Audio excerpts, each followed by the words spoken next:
respira fundo, respira fundo. Já respirou desde ontem, aquela eliminação doída, eu sei, mas passa-se, né, o primeiro dia de raiva, e o segundo a gente tem que pesar bem, analisar o que pode ser bem aproveitado no trabalho do Santos no Campeonato Paulista de 2025, que terminou infelizmente na semifinal, né? E o que não pode ser repetido, né? O Santos agora vai ter 3 semanas para treinar, para fazer o que quiser. Eu chutaria que o Santos vai fazer um jogo treino. Eu vi gente pedindo amistoso, tipo, pega o Cruzeiro, chama para amistoso. O Cruzeiro também tá parado até a estreia do Brasileirão. Eu duvido, mas acho que o jogo treino contra um time menor talvez seja possível, igual aquele de pré-temporada, né, contra o Atlético. Mas, enfim, né, o Santos tem 3 semanas para trabalhar, 3 semanas livres. E eu quero puxar ontem algumas situações, até explicadas pelo Caixinha na coletiva, para a gente debater aqui e ver o que foi bom, o que foi ruim, o que não foi uma escolha tão legal. E é isso. Sobre a situação do Neymar, que até muita gente comentou ontem, eu também comentei no vídeo, eu vou fazer um vídeo para amanhã de manhã, tá? Mas eu já vou até gravar hoje mesmo, na segunda-feira, mas vou deixar para amanhã de manhã. Porque amanhã de manhã também tem Copa do Brasil, Sub-17, Santos de Juventude, jogo único no CT Pelé, estarei lá. Então, como o jogo é à tarde, então só vou postar o vídeo desse jogo bem à noite, então vou deixar esse vídeo sobre o Neymar de manhã cedo, né, para ter ao longo do dia aí, pra gente deixar rolando aqui no canal, enfim. Adiantando já a sequência inteira aqui. Mas é isso. Bom, eu vou colocar trechos da coletiva do Caixinha, mas a ideia do vídeo de hoje é a gente pontuar o que tem de bom, o que teve de ruim. Para mim teve muito mais coisa de ruim ontem, mas escutando a coletiva eu entendi algumas ideias que até acho que faziam algum sentido, mas vamos debater, né? Sobre também ainda a questão do jogo de ontem, eu fico muito feliz que muita gente consegue debater aqui nos comentários, não só comigo, mas com outras pessoas, sem agir igual animais, né, se xingando. Sempre tem um ou outro, mas enfim, deixa pra lá. Ou excluo, ou algum outro responde, mas a maioria, né, deixa pra lá. Mas muita gente consegue debater entre vocês também, é muito interessante isso. A gente criar aqui um espaço para que se possa conversar, porque visões diferentes acontecem, né? Beleza, dito isso, vamos falar sobre as escolhas de ontem, né? A primeira que eu quero dizer é sobre a entrada do Tassiano pelo lado direito ontem, né? Que na primeira fase, a gente até falou muito disso aqui naquele jogo, Corinthians e Santos 2-1 também, e falamos sobre ontem, né? O Tassiano entrou na primeira fase com uma função de jogar pelo lado direito mesmo aberto. O Santos tinha o Neymar por dentro e o Tassiano tinha que marcar as subidas do lateral Hugo, né, na ocasião, se eu não estou enganado era o Hugo. E ele conseguiu, roubou algumas bolas, o Santos criou 2 oportunidades, inclusive com ele roubando e continuando a partir dali. Ontem era um pouco diferente, ele entra pelo lado direito, mas com uma função de quando o Santos tinha a bola, entrar um pouquinho na área, liberar o corredor, seja para o Sherman subir ou o próprio Guilherme depois, ao longo do primeiro tempo, caiu algumas vezes por aquele lado, e a ideia era jogar a bola na área, segundo o próprio Caixinha. Não acho que deu certo, né? Discordo do Caixinha, que ele mesmo falou que até acha que esse comportamento no primeiro tempo funcionou. Eu acho que não, tá? Entendo ele ter escolhido isso. Eu não faria isso, mas eu entendo. É uma ideia que dá pra você olhar e pensar, bom, tá, beleza. E aí, eu vou até já colocar a resposta dele sobre isso também, né? Mas acho que o bom momento do Santos, até no primeiro tempo, foi um pouco quando o Tassiano tá por dentro, mas não necessariamente por isso. Acho que foi mais pelo bom tempo ter começado a subir mais. O único jogador que para mim realmente fez um bom jogo ontem, até falei na live do trio hoje, o Gil talvez, mas sei lá, acho que ninguém fez uma grande partida, por exemplo, né? Mas acho que se deu mais esse bom momento, pelo bom tempo conseguir subir, e ele subiu pelo lado direito, conseguiu infiltrar por 2 vezes na área, conseguiu arrumar uma falta perigosa. Acho que foi mais por isso do que qualquer coisa. Mas a mudança eu entendi, né, do Tassiano tentar ir por dentro e você ter 2 caras para aproveitar e levantar a bola na área. O Corinthians teve sim dificuldades esse ano inteiro com bola na área, levantei aqui essa questão no pré-jogo de sábado, tomou muitos gols assim, mas o Santos não conseguiu aproveitar. Até faz um gol, né, mas foi basicamente o único cruzamento que deu certo, né? Os outros ou a zaga tirou ou o Santos não conseguiu arrumar uma finalização, né? Mas ainda também para falar sobre o Tassiano em si, né? Eu acho que tem muita gente, eu já falei aqui isso várias vezes, vou ficar batendo nessa tecla aqui, porque é a minha visão, claro. A gente sabe que o preço foi caro, apesar de, repito também sempre, não tem nenhuma clareza, nenhuma transparência sobre esse valor, né? E aí até abre margem para quem pensar que foi caro, abre margem para quem pensar que foi menos, enfim. Eu já falei, a apuração que eu fico, né, é a do Lucas Musetti, que não foi 30 milhões, né? Batia mais ou menos 20 e poucos milhões ali, que era o abatimento de uma dívida do Jean Lucas, uma compra de metas ali e tal, enfim. Foi caro, beleza. Mas você tem que entender quando você está contratando um jogador, o que ele vai te oferecer. Ele não vai pegar a bola e driblar igual o Soteldo, igual o Neymar. Ele não vai fazer de repente um pivô tão qualificado e tão técnico quanto o Tiquinho, apesar de que esses exemplos ontem não se concretizaram, né? Soteldo não jogou nada, para mim o Tiquinho também não foi bem, e o Neymar nem jogou. Mas você tem que entender o que o atleta pode te oferecer. E não é isso. Acho que é um jogador que tem as suas funções, longe de chamar de craque, igual teve comentário aqui ontem. Nunca falei isso aqui e nunca vou falar, tá? Nunca vou falar que o Tassiano é craque, porque eu não sou louco. É um jogador interessante, um jogador versátil, tá? E é isso. Acho que pode funcionar. Vai ter jogos ruins, igual ontem, vai ter jogos bons, como foi para mim na primeira fase contra o próprio Corinthians, como foi contra o Noroeste, enfim. Mas eu só acho que eu preciso ser justo na minha análise. Eu não posso ser oportunista de pegar um jogo. E aí até a gente pode falar que tem muita gente que bate na tecla, por exemplo, que o Sherman é mal defensivamente. Não é tão bom defensivamente, foi mal, né, ontem. Entendo, ontem realmente foi. Não acho que ele é esse horror todo, como muita gente disse. Recebi comentários de que é imperdoável o erro dele ontem. É que é foda que era um clássico, né, numa semifinal. Mas o Santos comete erros desse tipo a todo momento. Quer ver? Lembra de cabeça, o Escobar comete um erro igualzinho contra o Novo Horizontino na Série B ano passado, naquele 1-1 na Vila Belmiro. Quem mais? O Zé Ivaldo faz um erro desse, né? Comete um erro desse de não olhar as costas e o atacante passar sozinho contra o Palmeiras, né? No gol do Thales, né? Camisa 9. Enfim, tem vários aqui que eu posso citar e de jogadores mais experientes também, mas eu só acho que não dá para ser injusto e pegar um lance e tomar como verdade absoluta. Claro que, sim, Sherman tem problemas na marcação, mas tem números muito bons. Contra o Bragantino, por exemplo, o Escobar foi quem mais desarmou, o Sherman foi o segundo, do jogo inteiro, na verdade, né? Mas do Santos especificamente foram os dois. O Escobar com 6, o Sherman com 4 desarmes, por exemplo. O João Schmidt, que todo mundo falou que fez uma grande partida aquele jogo, e eu acho que não fez um jogo certeiro, eu até falei essa palavra, certeiro. Teve 2, por exemplo. Enfim, é só levantando pontos aqui. Mas agora vamos escutar o Caixinha falando sobre essa parte toda que eu já citei, né? Dos comportamentos e das mudanças que o time teve no primeiro tempo. Não desfizemos isso. Como lhe digo, nós, num determinado momento do primeiro tempo, passámos a jogar com o Tassiano e com o Tiquinho mais à frente. Nos permitia quer ter mais presença na área, quer também ter uma maior pressão sobre os zagueiros. O Soteldo estava a jogar livre atrás deles e o Guilherme fechava por dentro a defender e abria mais quando a equipa tinha bola no ataque. Se bem se lembram desde a rodada 1, aquilo que é a dinâmica entre Soteldo e Guilherme é muito isso.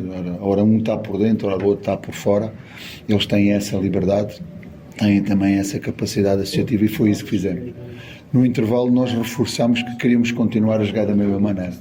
As dinâmicas e a forma como não nos foi permitido continuar com essa mesma associação, com esse mesmo momento que nós tínhamos trazido do primeiro tempo. É o futebol, às vezes acontecem essas coisas, mas aquilo que era a nossa orientação era precisamente essa, era claramente essa. Mas vimos que depois, já antes do segundo golo, eu estava a sentir que precisávamos ali algo mais. Daí termos feito, eu já estava a pensar um pouco antes, a situação do Rolaiser, e também tinha aquela intuição que o Barreal podia ajudar-nos muito em termos de ocupar essa posição um pouco mais sobre a meia esquerda, que é uma posição que ele faz bem esse triângulo, e penso que essa resposta foi boa a seguir ao 2-1, mas aquilo que era a indicação era precisamente essa, continuarmos o segundo tempo e entrarmos ainda com esse momento, aproveitando aquilo que tínhamos feito e da forma como terminámos o primeiro tempo. Bom, voltando a dizer, como eu já tinha debatido da primeira parte da questão do comportamento, da entrada do Tassiano por dentro com o Tiquinho. Ele cita, não foi nem precisamente nessa resposta, ele só fala de um triângulo, né, do Barreal entrar pelo lado esquerdo. Eu falei ontem no vídeo, eu gostei da entrada do Barreal, acho que deu uma dinâmica interessante de conseguir levar essa bola para o ataque, só que ele responde, e na próxima resposta até para o Felipe Noronha, que já vai entrar aqui, sobre o Barreal ser um ala pela esquerda para levantar essa bola na área. Isso não aconteceu, né? E também não foi nessa resposta, mas ele cita sobre esse triângulo, né, que ele fala. Ele fala que a ideia é de espelhar o Corinthians. O Corinthians joga com losango no meio, como até a gente colocou aqui no pré-jogo, né?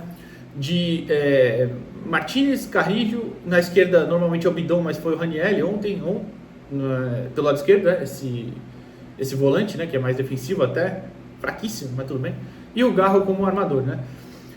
O Santos tentou espelhar. Eu não entendi, né? Porque pelo menos não acho que deu certo. Não consegui enxergar o Santos fazendo isso com precisão, seja na hora de marcar ou na hora de armar. Claro que na hora de marcar, normalmente o Santos fazia aquelas 2 linhas de 4, que até a bola ia para a lateral, você tinha o Tassiano encostando, o Soteldo buscando para o lado, quando ia para o lado direito, claro, o esquerdo era mais o Tiquinho, o Guilherme por dentro. Mas na hora de ter a bola, eu não vi o Santos conseguindo fazer isso com tanta qualidade. Acho que não foi a melhor das escolhas, não sei se também não se entenderam muito bem. Você tinha o Schmidt como centralizado, bom tempo, a ideia era ser o da direita, o Guilherme da esquerda por dentro, o Soteldo do armador e na frente o Tassiano e o Tiquinho. Mas eu não enxerguei isso dando certo, essa movimentação encaixando tanto quanto o Caixinha achou que deu certo. Claro, isso é só a minha visão, não acho que foi uma boa jornada, nem uma boa escolha, mas esse comportamento para mim não foi o certo a ser escolhido. Agora, a outra resposta, como eu disse, é para o Felipe Noronha, que ele pergunta sobre a substituição, né, primeiro, que seria a entrada do Pituca, né, naquele momento que entram o Godoy e... Não, desculpa, o Godoy e o David, isso, o Godoy e o David no lugar do Sherman e do Soteldo, se eu não estou enganado. Eu vou até olhar aqui enquanto eu falo, só para ter certeza, mas eu acho que é isso mesmo. É isso mesmo, Soteldo sai para entrar no David. Primeiro que eu acho que essa substituição demorou demais, não por causa do Soteldo, que também não jogou nada, mas para mudar realmente o jogo. Precisava ter alguma mudança. O Corinthians faz o segundo gol lá com 15 minutos do segundo tempo e ele só vai mexer com 30 e poucos. Acho que errou no time. E mais importante que isso, primeiro você não pode colocar o Godoy também, né? Nenhuma circunstância para mim o Godoy pode entrar em campo. Mas ele explicou, eu vou até colocar aí o que ele explicou e depois a gente volta para comentar, vamos lá. Uma equipa que está convencida daquilo que são os seus próprios comportamentos, uma equipa que está orgulhosa desses próprios comportamentos e uma equipa que quer mais. É isso que fica. E é isso que agora vamos trabalhar dentro de, penso que temos 3 semanas, se as minhas contas não estão erradas, com uma pausa FIFA pelo meio, para preparar aquilo que será o primeiro jogo, que será no Rio contra o Vasco da Gama. Caixinha, boa noite. Boa noite. Corrija primeiramente se eu enxerguei errado. A terceira substituição na segunda parada que você faria era o Pituca? Era. A gente está muito longe. Era exatamente. Qual seria a sua ideia com ele e por que depois da expulsão você acabou não colocando o Pituca naquele momento, nem nenhum jogador depois? Qual foi a sua ideia para jogar com um a menos a partir da expulsão do Zé Ivan? Jogar com um a menos? A partir da expulsão? Sim, claro. Não, então, qual foi a sua ideia? Até quando o Pituca foi chamado para fazermos a substituição, antes da expulsão do Zé, a nossa ideia era passar a fazer um 3-5-2. E um 3-5-2 que nos permitisse ter os 3 atrás, que seria o Escobar, seria o Zé Ivaldo e o Gil. Depois o João Schmidt ficaria na posição dele, para que o Barreal e o Rolaiser pudessem ser aqueles jogadores que tivessem mais dinâmica por dentro do campo. Aí teríamos o jogo totalmente aberto. O Pituca ia ficar nessa posição onde estava o Barreal. Seria o Barreal que ia abrir na esquerda para termos largura pela esquerda e para ter um pé esquerdo para tentar colocar a bola na área, com a presença do David e do Tiquinho, e o Godoy naquela relação que tem com o Rolaiser já do tempo dos Estudiantes, a abrir-nos aquilo que seria a amplitude pela direita. Esta era a ideia, mas depois com a expulsão tivemos que optar e tivemos que arriscar da forma como terminamos fazendo. Mas tinha não mais uma troca, desculpa, eu tinha perguntado. Por que você acabou sem fazer a quinta troca? Porque não havia condições para poder fazer isso. Eram dois jogadores que já estavam ali no meio, tinham recentemente entrados e não havia justificação para isso. Então vamos lá, eu vou até tentar colocar um campinho, porque eu acho que a ideia foi interessante. Não se concretiza, né? Porque o Pituca acaba não entrando. Mas o Caixinha explica, né, que a ideia era colocar um 3-5-2 com esse campinho que eu vou tentar colocar aqui. Gabriel Brazão, Zé Ivaldo, Gil e Escobar como terceiro zagueiro pela esquerda. O Pituca entraria para fazer de primeiro volante. O Roleiser e o Barreal como os meia armadores, né? O Barreal mais ou menos na função que ele fica, só que sendo mais para cair pelo lado esquerdo, né? Levantar essa bola na área. E nas pontas o Godoy para tentar associar com o Roleiser, né? Como ele já tinha, ele até cita a questão do entrosamento deles do Estudiantes. E na esquerda o Guilherme, né? Que terminou o jogo, infelizmente, porque não jogou nada. Por dentro o David e o Tiquinho. Ignorem a disposição do campo, tá? É só um exemplo, só para ficar mais claro para vocês verem. Mas eu acho que era uma ideia bem interessante de se tentar fazer, tá? Acho bem mesmo, porque você teria pelo lado esquerdo com o Escobar, se ele não foi tão bem ontem, eu acho que não foi, mas é um cara que pelo menos consegue avançar um pouquinho mais com a bola no pé e você talvez facilitasse essa bola para chegar ali no Barreal, no Guilherme pela esquerda. E com o Pituca, a ideia, o Pituca vem bem mal, né? Então a ideia acho que era ter essa qualidade um pouco mais de não sei se mobilidade, porque o Schmidt para mim realmente fez uma partida horrorosa ontem, já falei. Então acho que foi uma ideia interessante, para não dizer que ele teve boas ideias. Só que eu não entendi por que ele demora tanto para fazer isso. Porque ele ia fazendo quando o Zé é expulso, né? Ele tá preparando a substituição quando o Zé Ivaldo é expulso. Mas aquilo já tinha 80 minutos, né, do jogo total, né? Então demora um pouquinho, né? Demora um pouquinho, 35 do segundo tempo. Acho que ele poderia e deveria ter feito antes. E quando o Zé é expulso, ele acaba mudando, né? Ele não faz todas essas, ele só faz algumas. Aí passa o Schmidt e fica como um terceiro zagueiro, não, né? Um zagueiro mesmo, junto com o Gil na área, só para completar a expulsão do Zé.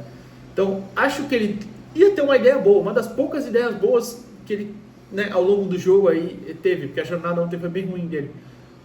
Mas poderia ter feito isso.